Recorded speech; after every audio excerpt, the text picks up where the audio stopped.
I'm at the snow. So I told everyone we have snow in Australia. A lot of people didn't believe me, but there is snow. This is just out the back of the place that we're staying, down in a spot called Thredbo, which some Aussies will know. For the folks overseas, this is about a 5-hour drive out of Sydney. As you can probably see from my breath, it's cold, but just to demonstrate that we don't really get that cold, the kids left this bowl of water outside overnight just to see what happens. There you go. It has been quite a bit colder. We've been down, particularly once you get up the top there, down to about -8 Celsius, which I know for some of you, you're going, that's not winter. However, for us warm climate people, it is kind of weird. But anyway, this has been really good. In fact, it's been a really good season here. We had about 40 centimetres in 24 hours last week, which is a pretty good haul just about anywhere, particularly for Australia though. And the problem we've got here is that we've got really low elevation. So our highest lifted point is only over just over 2,000 metres. So not a lot going on there. And of course we have generally warm weather. So normally down here in the village, look at my watch, it actually says -1, which is probably a bit colder than what I suspect it really is, given the state of the water and everything. And at 7 a.m. as I'm recording this too, so it's still nice and early.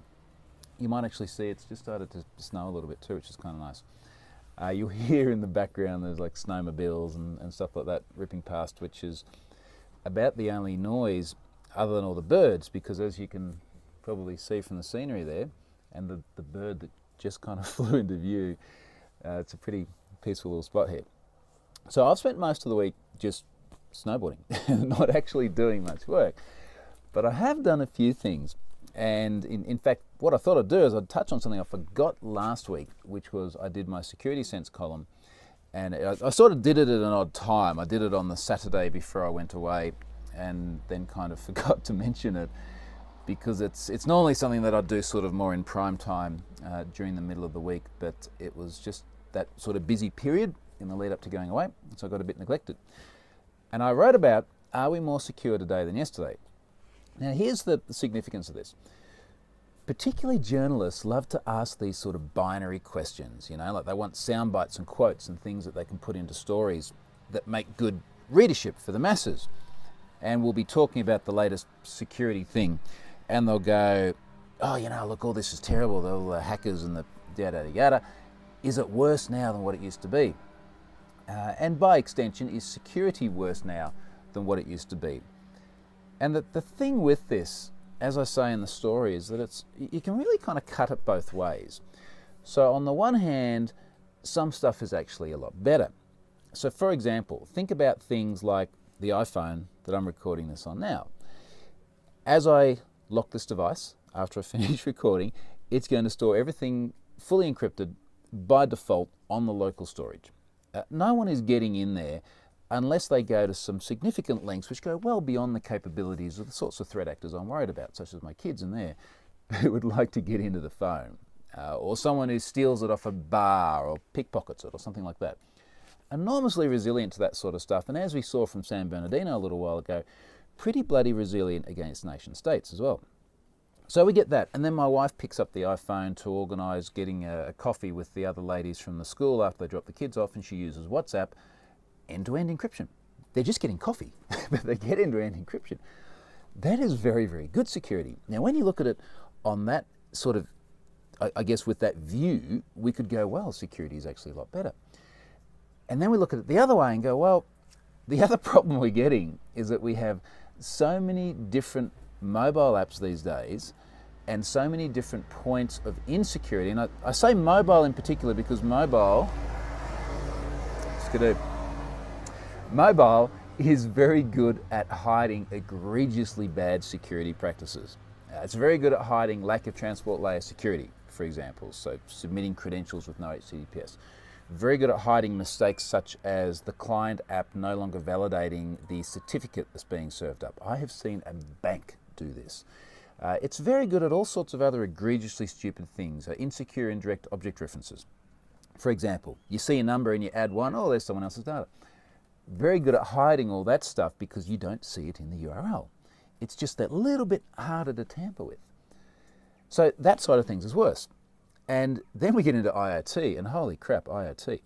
So think about all the sorts of stuff that goes wrong with IoT. I have written about last year the Nissan Leaf. This year I've written about cloud pets. That's just the things I've been involved in. You look at all the other stuff out there, everything from Charlie Miller's Jeep hacking through to the adult toys which were collecting too much data from the users of said toys, which then led to the company WeVibe recently being fined up to the point where they had to pay, in some cases, $10,000 to the owners of the toys. Incidentally, that whole realm is called teledildonics. Don't Google it at work, go home. There is actually a name for it.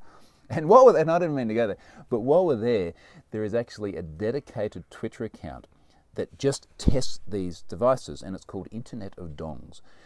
Go and read it, read the bio, and I challenge you not to laugh after reading the bio. So the point is that there's this sort of other side of things where things are getting really, really bad. And then throw into the mix the fact that we've got so much cheap cloud storage, and it's so easy to stand up APIs and so easy to collect and share data between places that you got more apps collecting more stuff that very, very frequently is just badly secured. So think about things like all the exposed MongoDBs late last year, early this year. So there's MongoDBs with just no password on them. Now this is the double-edged sword again, because on the one hand, there is so much cloud that's so cheap and so ubiquitously available that people do this. They create stuff left, right, and center with no idea what they're doing.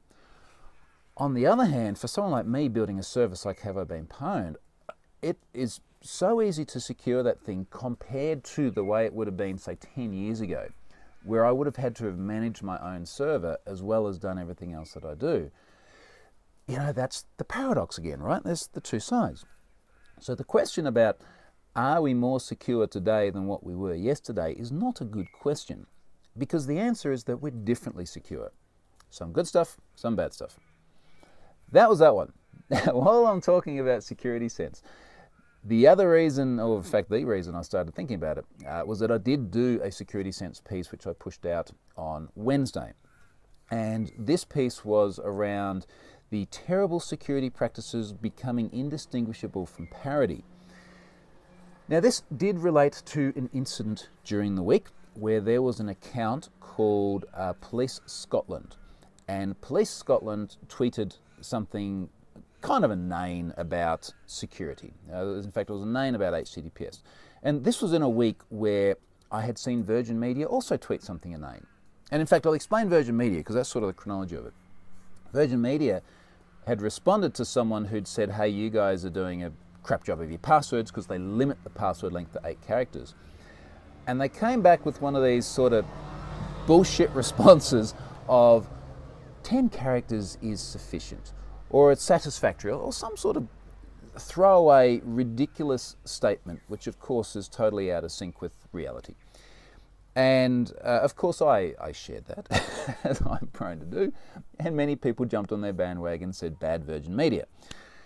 So this had happened, and you sort of see that thing and you go, why are we still having this problem? Like, why is it still such a ridiculously stupid thing that you guys are doing and then justifying?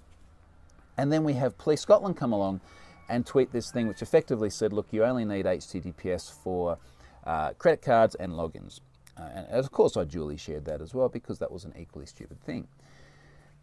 Now, as it unfolded, it turned out that Police Scotland is different to Police Scotland.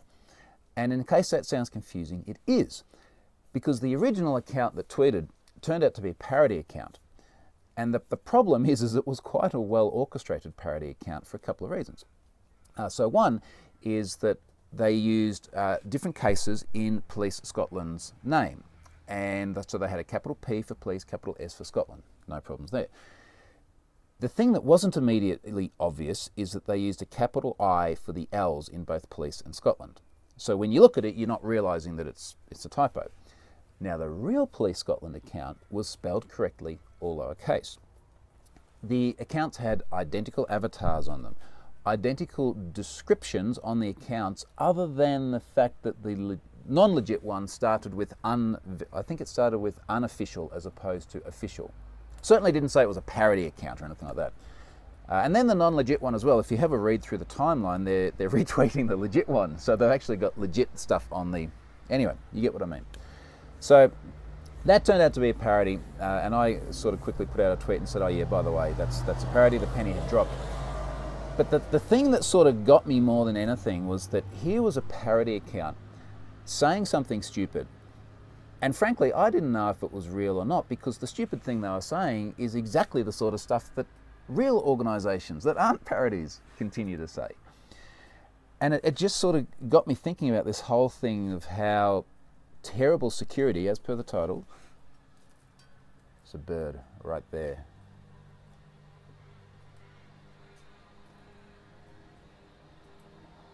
That's Australia, so I don't know if he's poisonous or not, but it's probably fine. We'll just continue.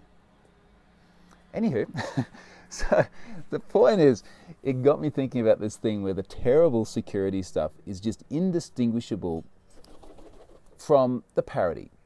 He's gone. It's safe. All right, so you get the point. And in fact, it was very similar to the post I wrote a little while ago, which was one of my most popular posts this year, actually, about think you've seen some stupid security stuff, here, hold my beer. I'll link through to that in the notes because that still gets a lot of views. And I just go through showing real world... That's just singing, that's fine. I just go through showing real world stupid security stuff, which is legitimately what people had written or legitimately what organisations had thought. So just really egregiously stupid stuff. And it's actually a little bit of a sad state of affairs. Now, to follow up on the Police Scotland thing as well, one of the things, and this is not related to security stuff, but just parody, impersonation, etc. One of the things I've noticed is that this account was actually starting to go through and do things like it was responding to people that had tweeted the legitimate Police Scotland account, and then the parody one, in fact, let's not even call it parody, let's call it impersonation, because it was. The impersonation one was then replying to those people and replying as if they were the legitimate account. Now that is squarely in the impersonation realm, and of all the organisations or entities in the world that you probably don't want to impersonate, it's the police.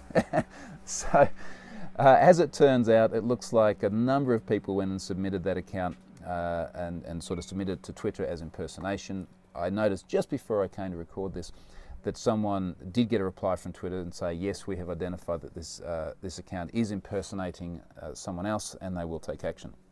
Now, I hope that the account still goes on, but that they make it very, very clear that it's parody and they clean up their act and not impersonate the cops, because they're probably not the people that you really want to be impersonating. So, that was that. Last thing while I'm here is obviously my sponsor for this week. It is Symantec Norton Secured. I've had them on board as well in the past, which is nice. They'll be on board again in the future. They've booked out a few slots. And in fact, I just filled out the remainder of October too, so I'm now booked out all the way through the start of November, which makes me enormously happy because this model works really, really well. And in fact, I've seen a few people referencing it in different places as the sort of go-forward position of what sites like mine should ideally be doing. And shout out again to Graham Clearly in the UK, because it was him who I saw doing this and got in touch with and said, hey, I really think this is cool. How do you make it work? So he's been really helpful in that. So look, it's getting towards the time where I've got to jump on there and head down a couple of hundred metres to the lift and spend a day on the snow. And then next week I will be back in somewhere way, way, way warmer, which will be back on the Gold Coast. And there'll be all new stuff to talk about then. So thanks very much for watching. I hope you've enjoyed this. Just before you go, if you like, I'll walk you around and just show you what is here in the snow. And I know that I think I've got the AE lock on, so I'm going to try and turn that off so that you can actually see a little bit more about Aussie snow.